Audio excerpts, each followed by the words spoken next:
the chief is like, have you seen today's paper? And we see a shot of that there, and it's like, what, 20 burglaries within a week within this neighbourhood, no arrests. And he's like, if you don't make an arrest soon, I'm gonna sack you.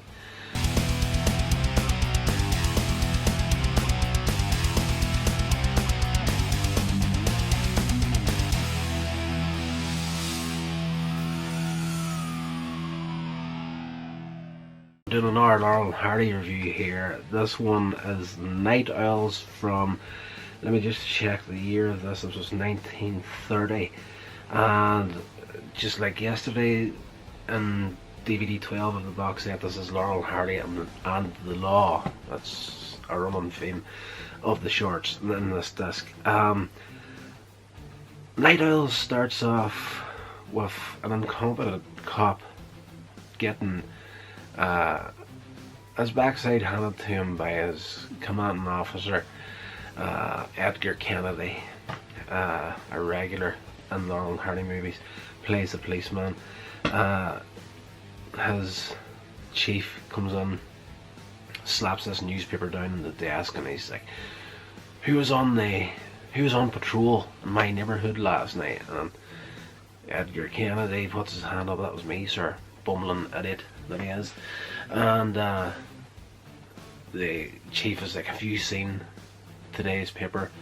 And we see a shot of that there, and it's like, what, 20 burglaries within a week within this neighbourhood, no arrests. And he's like, if you don't make an arrest soon, I'm gonna sack you. Off he goes. Of course the other officers are laughing at Edgar, and they're like, the only way you're going to make an arrest is if you set it up yourself. And you can see the wheels starting to turn in his head. Off he goes. We cut to that night. He's walking through the park. He comes across Stan and Ollie. They're sleeping rough on a park bench. So he wakes them up, and he's like, he's going to haul them in for that. You would get so much time for this, come with me sort of thing. And then he thinks back to what happened earlier on. He's like, okay, if I let you off of this, would you do me a favour? And Stan and Ollie's like, always willing to help out. Yes, we will. He's like, I want you to go to my chief's house and rob it, and then I can catch you in the act, arrest you, and that'll get me in good with the commanding officer again. So of course Stanley is panicking, not, we shouldn't do this sort of thing, and Ollie talks him into it. He's like, it's okay, he'll make it good, he'll help us out. So off they go, all three of them, to the chief's house to make the robbery. And Edgar's like, this is the house, climb the wall, I'll see you soon, sort of thing. So I'm not going to get into real major details in this one, but suffice to say, all they have to do before the end of this film is to scale this wall, get to the house, get through the window, steal a few things, put it in a bag, and wait for Edgar Kennedy's policeman to come catch them in the act, and that'll be the plan sorted. But during their attempt to get over the wall, they make so much noise and wake the household. James Finlayson is in here as the butler of the chief, and he only has a little bit of a role in this one, but he is solid gold as always, and anything he does with Laurel and Hardy.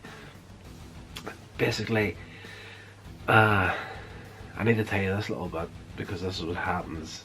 Kennedy's policeman, at one point when they're over the wall, have everyone woken up, James Finlayson has got the window open, looking out into the garden. Stan and Ollie are trying to pretend to be cats hiding in the hedge to try and throw off the scent. They're like, meow, meow. Of course, James Finlayson's like throwing slippers out of the house, hits Oliver in the head. They keep going, he throws another one, hits Stanley in the head. Stanley, of course, lifts the slipper, throws it back at the house, and hits Finlayson square in the head and knocks him over.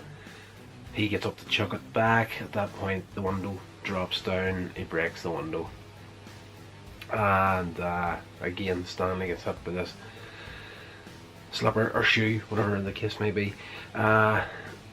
So at this point, Stanley lifts a brick and he's going to chuck that at him. Oliver stops him, takes the brick off him, chucks it over his shoulder. That goes up, hits a light in the street, breaks that on the other side of the wall, which is where Edgar Kennedy is hiding at. And the brick falls down, hits him in the head, knocks him out. So he's out cold for the better part of this here. So basically, coming up to the end of the film, they're waiting on him, he's been held back.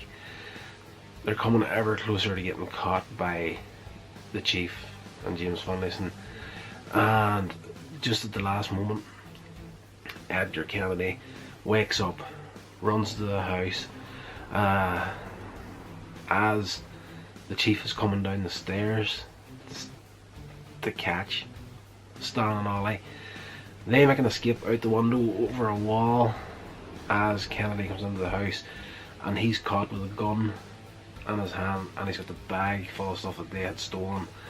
So he ends up getting busted for all the robberies at the end of this film. It ends off quite abruptly, but in the next video I'm going to be doing a review on a foreign language speaking version of this film, which is, I think, has a better, there's no two ways about it, it has a better ending than what Night Owls has. The reason I didn't get into great detail of stuff what happened in this film is because there's so much slapstick comedy crammed into this little short that it would be impossible and a crime to actually tell you beat for beat what happens in this film. There's so many falls, and especially trying to get over the wall. Yes, and at the very end there's a little stunt that Stanley does, which is like, how the heck can that guy bend that shape? I know he's skinny, but that looks like it was sore.